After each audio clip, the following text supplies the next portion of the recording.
fights to the death and dread gods. What could possibly go wrong?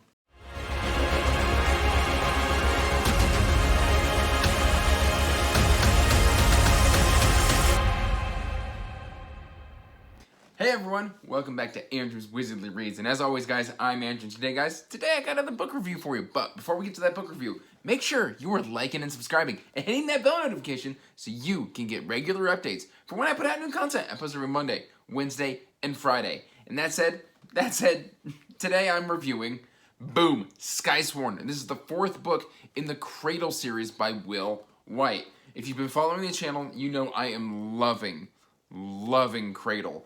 And that continues on in Skysworn. Basically, this book is just...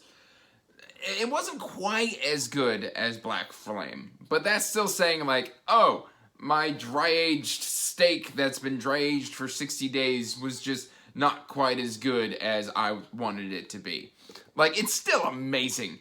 And, guys, this is like a staging book. So, like, you've got the first 3 books, which is the trilogy, kind of introducing you to Lyndon, Yaren, and Athen and Orthos and all of them. It introduces you to them, and then I feel like Skysworn is the book where it kind of it's kind of the introduction. And then you've got your platform here, which is Skysworn, and then it's going to take off into the rest of the series, and we're going to talk about that here in a second. But before I continue, just know that I will be talking about characters and spoilers for the first 3 books.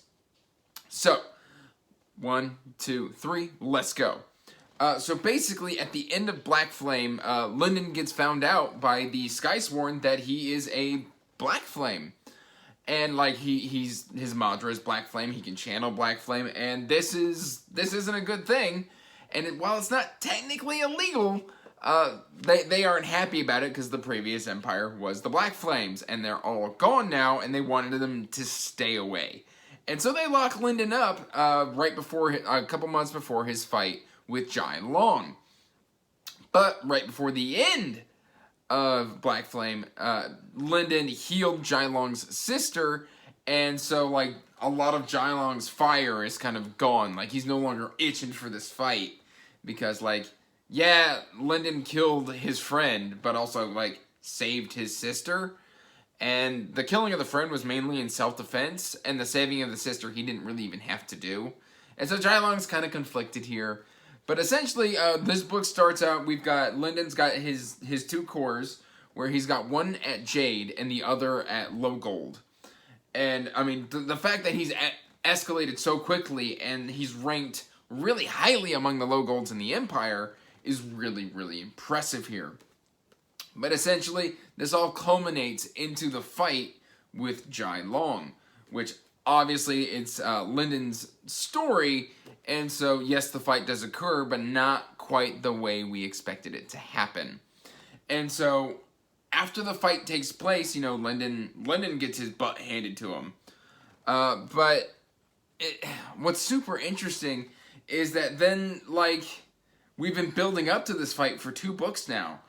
And when the fight is over, you're just kind of like, well, what now? What is Will White gonna do now? Like, Lyndon has no more, like, drive to keep getting stronger. Like, yes, he's got the whole thing with the Sacred Valley looking back to get stronger for, but he's got no real pushing. Like, because, you know, he had 12 months to push himself to try and catch up to Jai Long, which just wasn't feasible. Because I believe by the time the fight happens, Jai Long's a true gold. And there's just no way in 1 year's time to go from iron all the way to true gold. It's just not going to happen.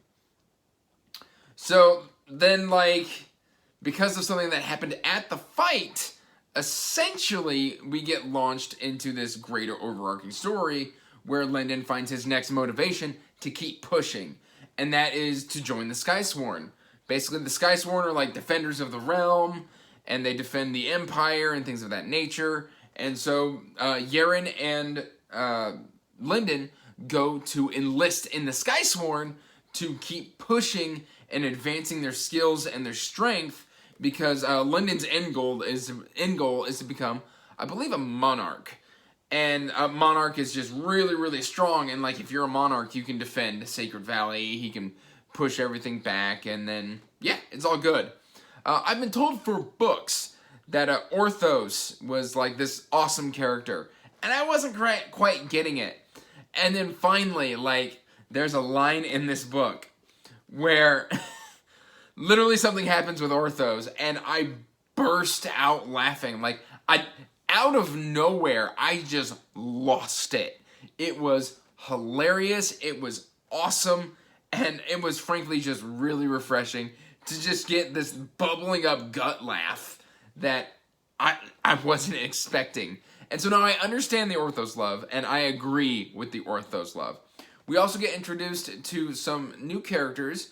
We now have Mercy Akura, and the Akuras are basically the ruling family over the entire continent, not just the empire. Like, they own like 75% of the continent, and Mercy is this kind of disowned daughter to this family. And so she's just she's like, I don't really care what my family wants to do. I'm going to go off, I'm going to join the Skysworn, and we'll see what happens. You know, I'm like this child that nobody agrees with. And so I've been disowned by my family. Fine, but you're still technically an Akura, so even if you're disowned, like, there's two ways to deal with the Akuras, and you want to be on the right side when you're dealing with them. So that was really, really interesting, and there's a deeper mystery because we don't explain why she's fallen out of favor with her family, which is really, really something that I think we're going to get into the nitty-gritty of as the story continues. We're also dealing with Ethan and seeing his machinations as an underlord, which is really, really great because, frankly, as much as I love Ethan, like, watching Ethan irritate people is a true joy and brings me happiness and brightens up my day because he's got this way of just getting under your skin and really just creating some great comedic moments.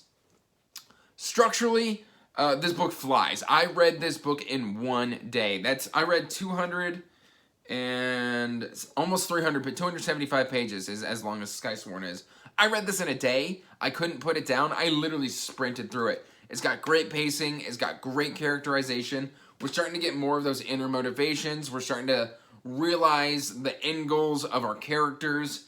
And really, like I said, this book feels like a staging point to launch off into the rest of the series. Now, I know that book 10, I believe, is getting ready to come out later this year, but I am so excited for this. So, let me know in the comments down below what you thought of Cradle. Are you enjoying the series? Do you love the series? Do you plan on picking up the series? Are you going to continue the series? Let's have a great Cradle discussion. And, as always, if you want to talk on a more regular basis, check the description down below for the link to the Wizardly Duo Discord. We would love to have you. So, as always, guys, peace out. Stay magical. Bye.